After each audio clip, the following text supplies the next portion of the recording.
A very good afternoon, friends. Myself Swati Sharma. Today we are going to do the second part of the life story of जय शंकर प्रसाद जी. देखिए, आज हम जय शंकर प्रसाद जी की life story का second part करेंगे. तो शुरू करते हैं. देखिए, because of some financial problems in his family. देखिए, क्योंकि उनकी फैमिली में कुछ फाइनेंशियल प्रॉब्लम्स हो गई थी. क्यों हुई थी? क्योंकि as he had lost his father in his young age. देखिए, उनके फादर की डेथ हो गई जब वो बहुत यंग थे. इस वजह से he could not study further than 8th class. इस वजह से फाइनेंशियल प्रॉब्लम्स जो आ गई फादर की डेथ की वजह से, उस कारण उनको 8th क्लास पढ़कर पढ़ाई छोड़नी पड़ी. However, he was so keen to know many languages, past histories and Hindi literature. That's why he continued his study at home.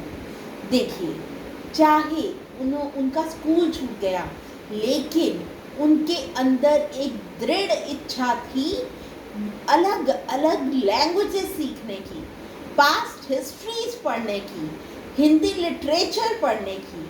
उनके अंदर इतनी इच्छा थी कि उन्होंने घर पर ही अपनी पढ़ाई कंटिन्यूड रखी. मतलब उन्होंने घर पर ही वो पढ़ते रहे.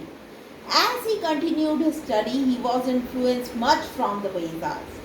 देखिए, जब वो स्टडी कर रहे थे घर पर, तो उन्होंने घर पर वेदास भी पढ़े और वेद पढ़कर उनको उन वेदों से बहुत इन्फ्लुएंस हुआ.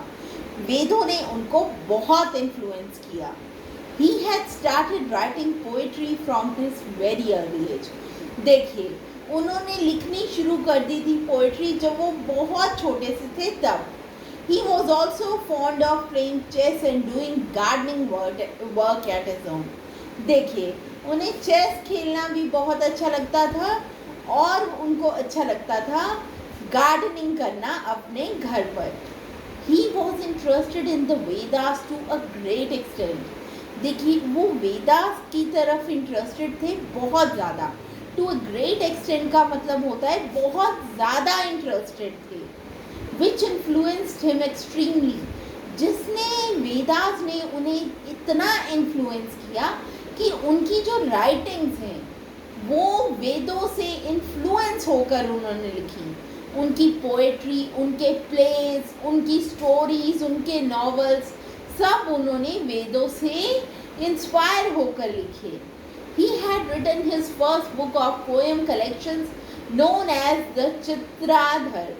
देखिए, उनकी जो पहली बुक थी पोयम की कलेक्शंस की, जिसका नाम था चित्राधर, ये ब्रज वर्नैक्युलर में थी और हिंदी में. देखिए, ब्रज जो है वहाँ का डायलेक्ट था, तो उन्होंने ब्रज भाषा में अपनी पहली पोयम्स की बुक, जिसका नाम था चित्राधर, वो पब्लिश करवाई. Which was widely used in Uttar Pradesh state at that time. देखिए, ब्रज भाषा जो थी वो बहुत यूज़ की जाती थी उस टाइम पे उत्तर प्रदेश में. His poems were liked too much by the people.